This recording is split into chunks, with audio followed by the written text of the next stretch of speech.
بسم اللہ الرحمن الرحیم۔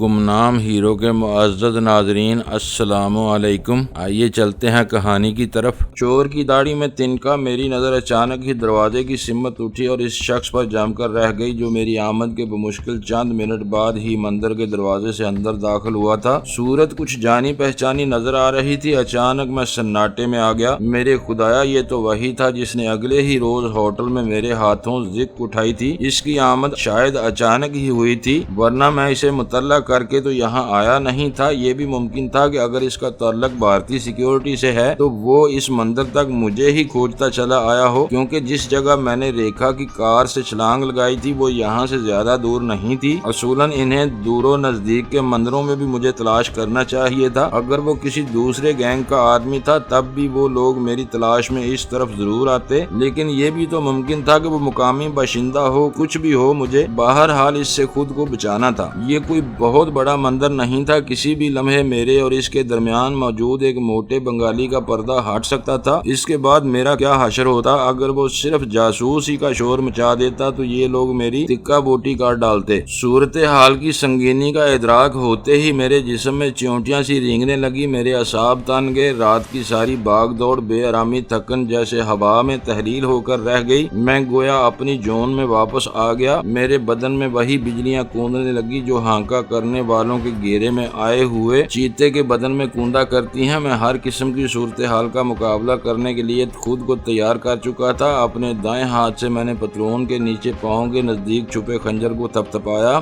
یہی میرا واحد ہتھیار تھا اور مجھے اس کے استعمال پر عبور بھی حاصل رہا تھا۔ میرے اور اس کے درمیان 25-30 مرد عورتیں حائل تھے، لیکن یہ کوئی ایسی ناقابل عبور صد سکندری نہیں تھی جس کے پار اس کی نظریں جھانک نہ سکتی۔ وہ اگر سرسری طور پر بھی وہاں موجود مجمع پر نظر دوڑاتا تو ضرور مجھے پہچان لیتا۔ یہاں داخلے اور باہر نکلنے کے دو ہی دروازے تھے، جن میں سے ایک کے پاس وہ خود موجود تھا اور دوسرا مجھ سے دور اور اس سے نزدیک تھا۔ میں نے سب سے پہلے تو اپنی جگہ چھوڑی اور کھسکتا ہوا اس موٹی سی بنگالن کے نزدیک ہو گیا جس کی خوفناک قربت سے بچنے کے لیے پہلے میں اس سے دور ہٹ کر بیٹھا تھا۔ یہ عمل میں نے بالکل غیر محسوس طریقے سے انجام دیا تھا۔ اب اس کا پوپلا اور بے تحاشا بڑا ہوا جسم کسی حد تک میرے لیے ڈال بن گیا تھا اور وہ غور سے دیکھنے پر اس کے پہلو میں میرا جھکا ہوا چہرہ نہ دیکھ پاتا۔ وقتی طور پر تو میں نے خود کو اس کی نظروں سے چھپا لیا تھا، لیکن کب تک؟ میں اب جلد از جلد وہاں سے نکلنے کے چکر میں تھا اور اس وقت کو کوس رہا تھا جب میں نے چھپنے کے لیے یہاں آنے کا فیصلہ کیا تھا۔ بھجن کتھا اپنے عروج پر تھی۔ ڈھولک، تاشے، چمٹے، ہارمونیم اور کتھا کرنے والوں کی ملی جلی آوازوں نے فضا کو خاصا گرما رکھا تھا۔ لوگ بڑے جوش و خروش اور خضوع و خشوع سے اپنے اپنے کام میں جٹے تھے۔ میں ان کے بیچوں بیچ راستہ بناتا اس دروازے کی طرف بڑھ رہا تھا جس کی طرف اس کی پشت تھی۔ میری نظریں اس پر جمی تھیں اور ہاتھ ایک لمحے کے نوٹس پر خنجر نکالنے کے لیے تیار تھا۔ اپنی دانست میں نے اسے ڈاج دے ہی دیا تھا اور اس کی پشت پر دروازے کے نزدیک اپنے جوتوں کے تسمے کس رہا تھا۔ ابھی بمشکل اٹھ کر کھڑا ہوا ہی تھا کہ وہ بالکل کسی غیر اختیاری فعل کے تابع میری طرف پلٹا۔ عین اسی لمحے میں بھی اس کی طرف دیکھ رہا تھا۔ ہم دونوں کی نظریں ایک دوسرے سے ایک ہی وقت میں ٹکرائی تھیں۔ نظروں کے اس ٹکراؤ سے جہاں میرے اندر دوڑتی برقی لہروں نے انتہائی شدت اختیار کر لی، وہاں ایک لمحے کو اس کے چہرے پر بھی حیرت کا تاثر ابھرا۔ میں بڑی پھرتی سے واپس پلٹا۔ باہر اتفاق سے دور دور تک کسی ذی روح کا نام و نشان تک نہیں تھا۔ تمام لوگ اندر مصروف تھے۔ میں نے موقع غنیمت جان کر بھاگنا چاہا۔ ابھی بمشکل چند قدم ہی اٹھائے تھے کہ میری پشت سے اس کی آواز سنائی دی، ہالٹ! اس کے پکارنے کا انداز بالکل فوجیوں والا تھا۔ میں اس قریب المرگ شخص کی طرح اس کی طرف گھوما جس کی روح قبض کرنے کے لیے موت کا فرشتہ اس کے سراہنے موجود ہو اور جس کے اوسان کسی بھی لمحے خطا ہونے والے ہوں۔ لیکن دوسرے ہی لمحے میں نہ صرف حیرت زدہ ہوا بلکہ خوشی سے میرا رواں رواں ناچ اٹھا۔ وہ خالی ہاتھ تھا، بالکل خالی ہاتھ۔ میری توقعات کے برعکس وہ ارادتاً ادھر نہیں آیا تھا۔ شاید کوئی مذہبی قسم کا بدمعاش رہا ہوگا۔ اچانک مجھے دیکھ کر اس نے مجھے کھونا مناسب نہیں سمجھا تھا۔ اپنی قوت فیصلہ تیز کرو، بہت تیز۔ تمہارے پاس صرف چند لمحات ہوتے ہیں۔ انہی چند لمحوں میں بہت کچھ کر گزرنے کی اہلیت اپنے اندر پیدا کرو۔ فیصلہ کن لمحات کو ضائع نہ کرنا۔ دشمن بھی اسی لمحے یکساں مواقع رکھتا ہے، کہیں وہ تم سے پہلے کچھ نہ کر گزرے اور تم بے بسی سے اپنے مرنے کا تماشا دیکھتے رہ جاؤ۔ مجھے اپنے محترم استاد کا دیا ہوا سبق ازبر تھا۔